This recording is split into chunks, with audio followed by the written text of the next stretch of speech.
ಪ್ರಧಾನಮಂತ್ರಿಗಳು ರಾಜ್ಯಸಭೆ ಮತ್ತು ಲೋಕಸಭೆಯಲ್ಲಿ ಮಾತನಾಡುವಾಗ ಕೊರೋನಾದಂತಹ ಪರಿಸ್ಥಿತಿ ಎದುರಾಗಬಹುದು, ಅದಕ್ಕೋಸ್ಕರ ಈ ರಾಷ್ಟ್ರ ಒಂದಾಗಿ ಟೀಮ್ ಇಂಡಿಯಾ ರೀತಿಯಲ್ಲಿ ಕೆಲಸ ಮಾಡಬೇಕು. ಮುಂದಿನ ದಿನಗಳಲ್ಲಿ ಯುದ್ಧ ನಿಲ್ಲದೇ ಇದ್ದರೆ ಪರಿಸ್ಥಿತಿ ಚಿಂತಾಜನಕವಾಗುತ್ತೆ ಅಂತ ಹೇಳಿದ ಮೇಲೆ ಭಾರತದಾದ್ಯಂತ ಪೆಟ್ರೋಲ್ ಬಂಕ್ಗಳ ಮುಂದೆ ಜನ ಕಿಕ್ಕಿರಿದು ಸೇರಿದ್ದಾರೆ. ಒಬ್ರಿಗೊಬ್ರು ಹೊಡೆದಾಡ್ತಾ ಇದ್ದಾರೆ, ಗ್ಯಾಸ್ಗೋಸ್ಕರ ಪರದಾಡ್ತಾ ಇದ್ದಾರೆ.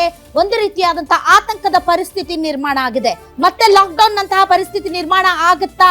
ಒಂದು ವೇಳೆ ಯುದ್ಧ ಮುಂದುವರಿದರೆ, ವಾಹನಗಳಿಗೆ ಪೆಟ್ರೋಲ್ ಡೀಸೆಲ್ ಸಿಗದೆ ಇದ್ರೆ, ಅಡಿಗೆಗೆ ಗ್ಯಾಸ್ ಸಿಗದೆ ಇದ್ರೆ ಮುಂದಿನ ಕಥೆ ಏನು ಅಂತ ಎಲ್ಲರೂ ಕೂಡ ಭಯಭೀತರಾಗಿದ್ದಾರೆ. ಒಂದು ಕೊರೋನಾ, ಒಂದು ಲಾಕ್ ಡೌನ್, 2 ವರ್ಷ ಆದ್ರೂ ಜನರನ್ನ ಸುಧಾರಿಸ್ಕೊಳ್ಳಕ್ಕೆ ಬಿಡ್ತಾ ಇಲ್ಲ.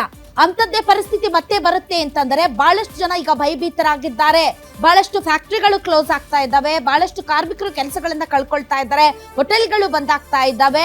ಈ ರೀತಿ ಬಹಳಷ್ಟು ಪೆಟ್ಟಿನ ಮೇಲೆ ಪೆಟ್ಟು ಭಾರತದ ಆರ್ಥಿಕತೆಯ ಮೇಲೆ ಬೀಳ್ತಾ ಇದೆ.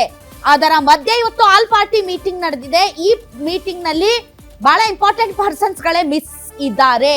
ಸೊ ಯಾರಿಗಾದ್ರೂ ಸೀರಿಯಸ್ನೆಸ್ ಇದೆಯಾ ಅಂತ ರಾಷ್ಟ್ರದ ಪ್ರಜೆಗಳು ಕೇಳುವಂತಾಗಿದೆ. ಮತ್ತೊಂದು ಕಡೆ ಅಮೆರಿಕ, ಇರಾನ್ ಮತ್ತು ಇಸ್ರೇಲ್ ನಡುವೆ ಸಂಧಾನ ಮಾತುಕತೆ ಮಾಡ್ತಾ ಇರೋದು ಯಾರು ಗೊತ್ತಾ? ಬ್ಯಾಂಕ್ರಪ್ಟ್ ಆಗಿರುವಂತಹ ಪಾಕಿಸ್ತಾನ ದೇಶ. ಪಾಕಿಸ್ತಾನದ ಮಧ್ಯಸ್ಥಿಕೆಯಲ್ಲಿ ಕದನ ವಿರಾಮದ ಮಾತುಕತೆಗಳು ನಡೀತಾ ಇದೆ. ಇದು ನಂಬೋದಕ್ಕೆ ಕಷ್ಟ ಆದ್ರೂ ನಿಜ.